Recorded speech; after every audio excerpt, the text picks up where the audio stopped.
Well, I'm not looking forward to it, but we are counting down the days until we turn those clocks back to standard time, which will be the end of daylight savings time in just 13 short days. That'll happen on Sunday, November 2nd, but you won't notice it because it will be occurring overnight at 2 a.m., but you'll notice it when it starts to get dark much earlier. But another thing that's changing is our leaves, because we are noticing now we're seeing a moderate change in leaves on our trees throughout central Illinois, and you're seeing that some here in the background of our campus cam. We're seeing some of those trees beginning to change, but not a lot, because we are seeing now that the sunset is setting earlier, and that will change here in just 13 days. But we are seeing mostly cloudy skies, and that's going to change as we move overnight tonight. But throughout the daytime today, we saw high temperatures in the 60s, a high temperature of 63 degrees here in Charleston, but we only got up to 58 degrees up in Champaign. But those mostly cloudy skies now will turn to mostly clear skies as we move overnight tonight. Those clouds will clear, but we are going to see another colder low overnight tonight of 40 degrees as we move throughout the nighttime.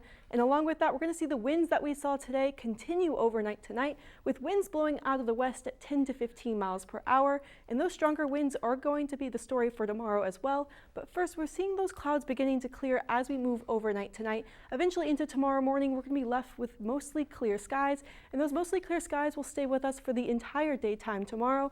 More clear in the morning hours and the evening, but we will see a few clouds in the afternoon.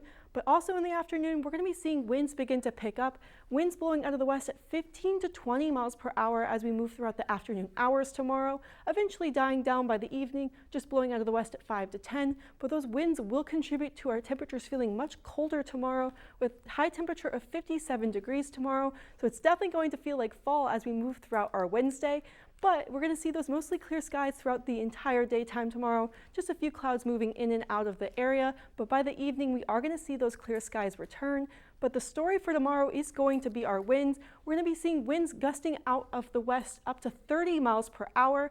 And then as we move overnight, as we move later on into the week, we're going to see temperatures begin to warm up at the end of our work week. A high temperature of 61 degrees here on Friday under partly cloudy skies. That's going to be a warm up from Thursday, but that's not going to last for long, because as we move into Saturday, we're going to see temperatures cool right back down again into the 50s as we start our weekend with a high temperature of 58 degrees under mostly cloudy skies for our Saturday.